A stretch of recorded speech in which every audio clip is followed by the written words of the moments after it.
Ini Widodo yang berpikir ya. Ada Widodo yang nggak pernah berpikir tuh.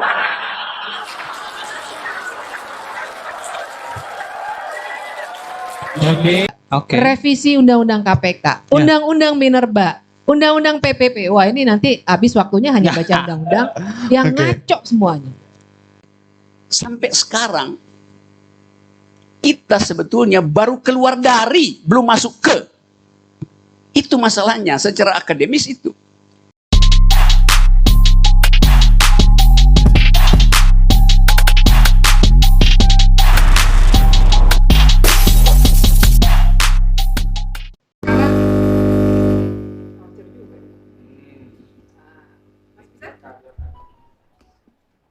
Oke, masih kok. Belum. Udah ya? Baik, mungkin ya. Jadi lupa deh. Tapi gini. Soalnya adalah kita ini kan seperti ada di persimpangan jalan. Kalau bicara konstitusi, ada yang mau mengamandemen untuk yang kelima kalinya dengan berbagai alasan lah segala macam, termasuk yang sekarang masih saja ngotot soal mau maju. Mungkin nggak 3 periode, sekarang pengennya jadi wapres misalnya begitu. Ya itu kan urusannya sama konstitusi tuh. Waktu on the way ke sini aja ada lagi wartawan yang bertanya hal yang sama. Itu melanggar nggak Mbak? Ya melanggar dong. Kita kan dulu bikin konstitusi maksud saya mengamandemen konstitusi, bukan bikin ya. Tahun 99 sampai 2002 itu karena ada konteks yang membutuhkan pembatasan kekuasaan. Dan itu justru yang diadopsi tahun 99. Tapi sekarang mau dilihatnya tekstual sekali. Karena nggak ditulis kalau pernah jadi presiden maka boleh maju lagi sebagai cawapres. Jadi seakan-akan boleh. Nah itu satu tuh. Jadi ada yang ingin mengutak-atik konstitusi untuk melanggar sebenarnya nilai-nilai soal nilai-nilai konstitusionalisme. Konstitusionalisme negara hukum kan kita sebenarnya bicara 2 hal aja. Satu, pembatasan kekuasaan. Yang kedua, hak asasi manusia. Hak asasi manusia. Iya, itu saja sebenarnya. Nah, tadi saya masuknya ke konstitusi dulu karena yang kedua baru nih pas banget oh ya, kelupaan. Tadi satu tuh yang mau amandemen lagi. Tapi sesungguhnya ada juga yang justru ingin kembali ke UUD 1945 yang pertama kali. Naskah awal kalau saya sebutnya. Karena kalau disebut asli seakan-akan yang sekarang palsu, padahal sama sekali tidak gitu.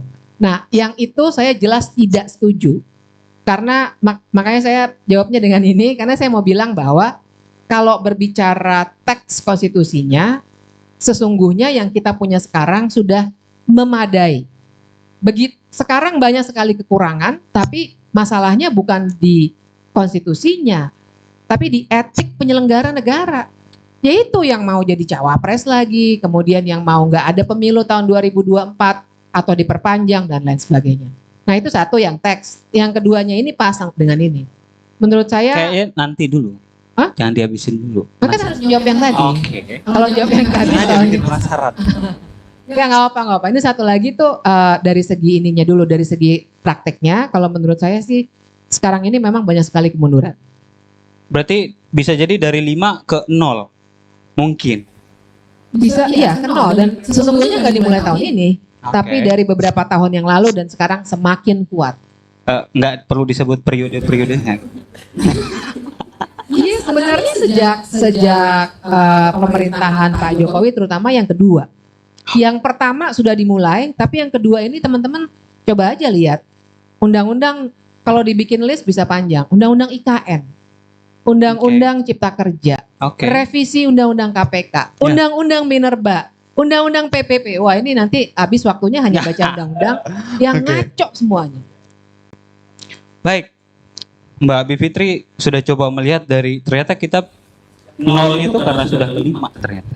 Nah, Mas Widodo, kalau sengaja Mas Widodo sengaja, cepat buku yang di depan, serah. Karena Bang Rocky mau jadi doa penutup tadi gitu. Jadi kalau di doa tidur jangan nanti. Mas Wid, sebagai kalau dibilang kelompok penderita sejak zaman reformasi, Mas Widodo sejarahnya bagian dari penggerak di situ kalau kita lihat. dalam pandangan Mas Widodo dan pengalaman yang terlihat, gerakan-gerakan mahasiswa saat itu yang menginginkan adanya reformasi, cita-cita yang dibangun, yang diperdebatkan, didiskusikan, dan diperlihatkan di jalan saat itu kepada di hampir di seluruh wilayah Indonesia, apakah itu masih ada dan kira-kira masih aman nggak sih sebagai mahasiswa ataupun sivitas yang ingin melakukan hal-hal yang tanda kutip ingin melihat nilai reformasi ini sebenarnya kemana? Gimana Mas Fit? Iya. Jadi tahun 98 waktu itu saya bersama kawan-kawan. Jadi reformasi waktu itu istilah yang sangat sakral. Kalau sekarang jadi guyonan ya, jadi lawakan, jadi lelucon. Karena begitu sakralnya, kami mahasiswa waktu itu di perempatan Susbandoro, kami rela mempertaruhkan nyawa waktu itu. Nah, jadi kalau kita melihat 6 tuntutan mahasiswa, sebenarnya waktu itu kami satu ada musuh bersama, turunkan Soeharto. Waktu itu. Nah, tetapi mahasiswa hanya bisa menjatuhkan, tetapi tidak bisa mengontrol atau memimpin perubahan setelah jatuhnya Soeharto. Mengapa? Jadi ini kritik otokritik. Karena kelas mahasiswa tidak jelas, disebut kelas proletar, dia belum mengkomoditikan tenaganya untuk mendapatkan upah. Disebut kelas kapitalis, dia belum mempunyai kapital. Sehingga revolusinya seperti yang pengalaman saya lakukan, revolusi sampai skripsi. Kan kita nyanyi revolusi, revolusi, revolusi sampai skripsi, kan gitu ya. Ya ini kritik otokritik. Ternyata reformasi kemudian memberikan karpet merah, terutama kepada oligarki. Kalau sebelumnya oligarki, misalnya menyuap Cendana atau menyuap Golkar sebagai partai yang dominan. Setelah reformasi, itu tidak efisien lagi. Mengapa? Karena tidak cukup berpatron pada satu partai, misalnya hanya Golkar. Mereka harus menyuap banyak partai. Karena tidak efisien, lalu oligarki merubah strategi, masuk di partai, bahkan menjadi pemimpin partai. Coba lihat, siapa pemimpin-pemimpin partai? Kalau bukan oligarki itu sendiri, mereka sebagai penyandang dana di partai. Mereka harus membiayai media. Coba para pemilik media besar yang dominan, para oligarki. Besar. Jadi, ya kalau 0 terlalu baik panitia. Jadi seperti itu. Skalanya dari 10 sampai minus 10. Kira-kira berapa, Mas Wid? Panitia terlalu baik katanya. Iya ya. Kita ya minus lah. Minus ya? Ya Minus 9. ya. Nah, kalau boleh ditawar boleh lah. Oke lah. Jadi oke, minus. Nah, makasih Mas Widodo. Jadi ada tradisi yang kita nggak bisa ngontrol. Apalagi sampai sekarang ya. Yang sudah makin minus berarti kita nggak bisa. Nah, ini pertanyaannya ke Bang Hoki. Jadi begini, belum.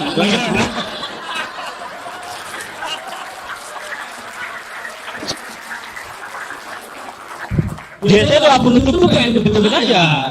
Jadi bang gini, Mas Fit sudah coba melihat dalam diskursus mulai dari sebagai mahasiswa hingga saat ini yang minus.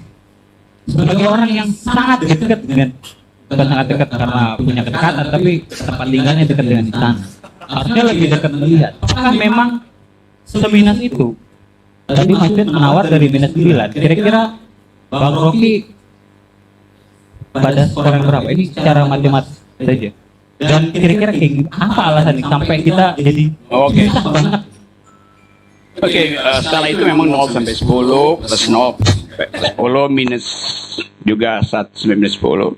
Kalau Mas Wid tadi bilang minus 9, minus 10 itu adalah skala buat iblis.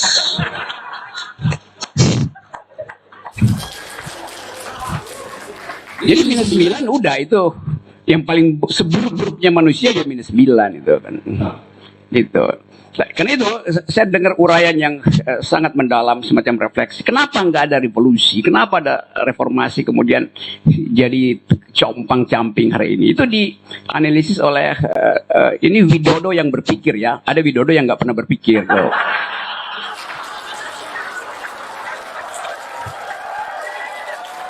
Oke.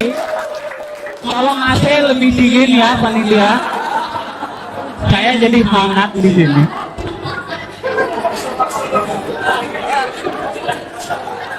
Oke, selamat viralkan. Tapi kita sekarang sebetulnya ini bukan titik nol penegakan hukum. Ini pasti tema dibuat dari 2 minggu lalu. Sejak 4 hari lalu, sejak mahasiswa demo, ini adalah titik balik penegakan hukum. Itu sebetulnya. Titik balik keadilan. Karena orang nggak lagi cari keadilan di Mahkamah Konstitusi, di KPK, orang cari keadilan di jalan. Dan itu yang disediakan oleh sejarah. Fasilitas untuk bertengkar udah selesai, sekarang fasilitas untuk berkelahi. Hanya dengan cara itu. Kalau kita cuma ucapkan dalil di sini tiap hari, itu memang bermutu. Tapi mengubah politik itu bukan soal kemampuan berpikir tok, tetapi soal jumlah kekuatan. Hanya kuantitas yang bisa menghasilkan kualitas. Dan kuantitas itu yang kita lihat di jalan-jalan sekarang kan. Jadi betul, orang sekarang mau bikin refleksi, apa yang salah dalam reformasi itu. Waktu reformasi saya bawa mahasiswa saya, datang ke DPR, hari pertama saudara Elang ditembak di Trisakti, kira-kira jam 12 malam saya masuk ke Trisakti, gelap gulita tuh. Dan kita merasakan suasana itu tuh, dan beberapa teman dari Komnas HAM juga ikut, bukan Komnas HAM, LBH masuk ke situ. Itu peristiwa Trisakti. Sebelumnya peristiwa di atau sesudahnya yang di Yunhab itu di setelahnya itu. Juga saya bawa mahasiswa saya, mahasiswa filsafat, saya bawa ikut demo lu. Kalau lu bisa ikut demo, gua kasih lu A+ itu. A untuk pengetahuan, plus untuk keberanian. Yes. Demo di situ, kira-kira jam 1 habis makan siang, saya bawa 2 orang dosen UI itu. Satu namanya Khatib Basri, yang bekas Menteri Keuangan. Dia bilang, Dek, lu dosen ekonomi ikut. 2, Dr. Syahrir, juga bekas Dewan Pertimbangan Presiden SBY itu.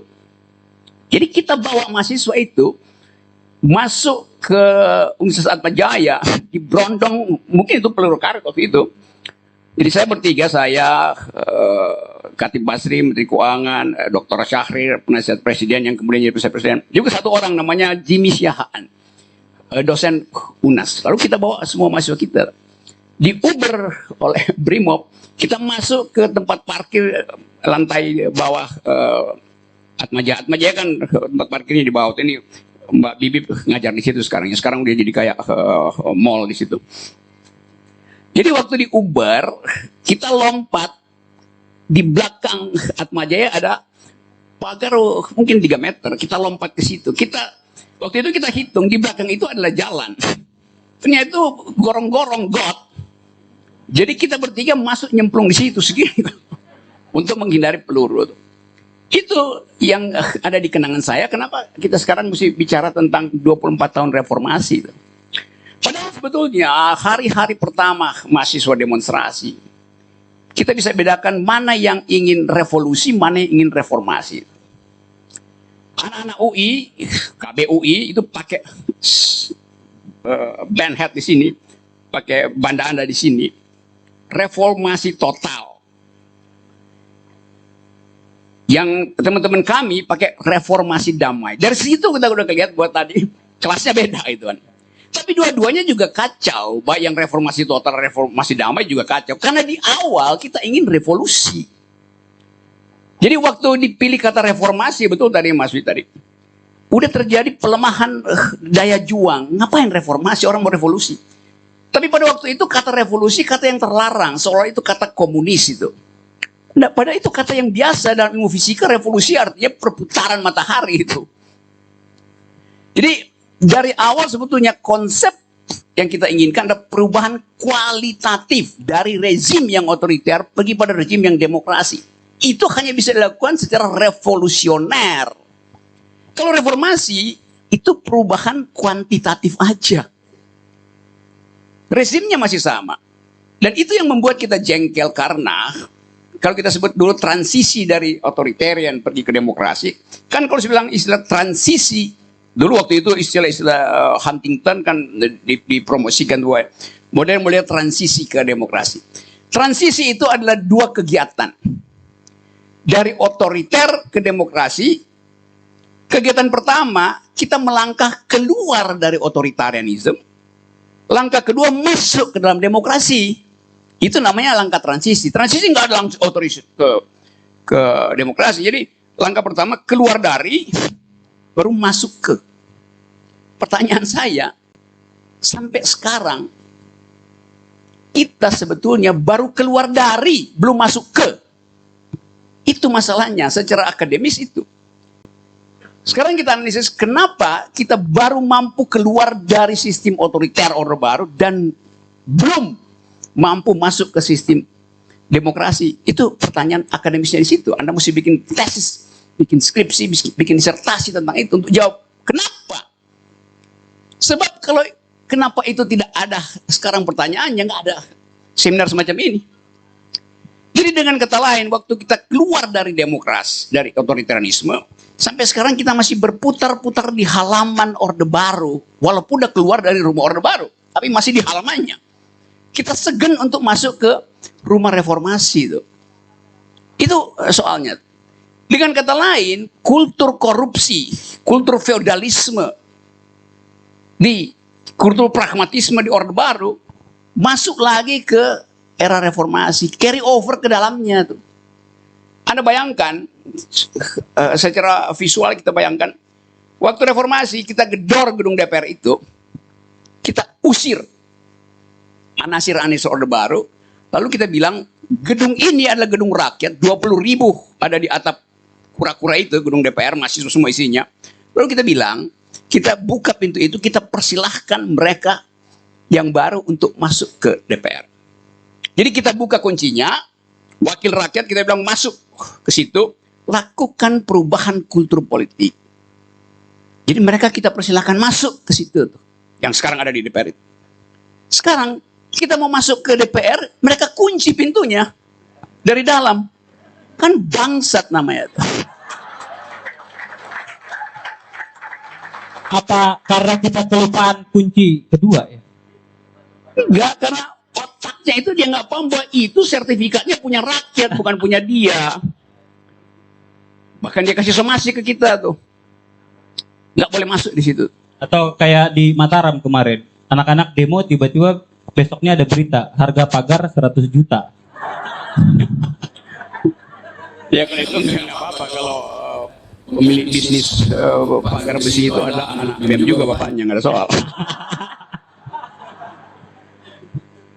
Jadi itu yang terjadi di kita itu.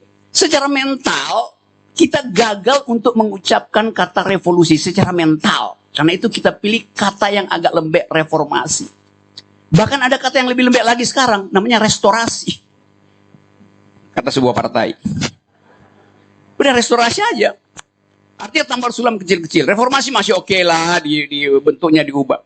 Kalau revolusi, seluruh sistem itu harus berubah. Dan itu yang sekarang ingin diulangi di jalan-jalan di seluruh Indonesia oleh gerakan mahasiswa.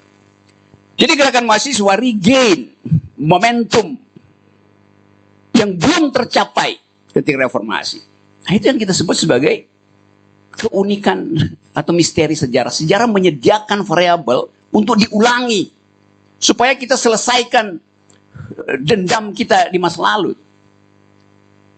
Kita tuntaskan perasaan kita dengan si mantan itu. Supaya kita bisa move on. Jadi, tapi Bang Rocky, begini, kalau semua nanti kasihan. Nggak jadi penutup. Kalau apa?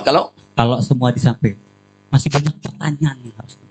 Nggak, saya tahu, karena itu saya tutup di soal mantan. Kasih. Iya. Dikatakan memang sama Bang Rocky kalau -9 yang terbaik ya, karena -10 untuk sebut saja iblis.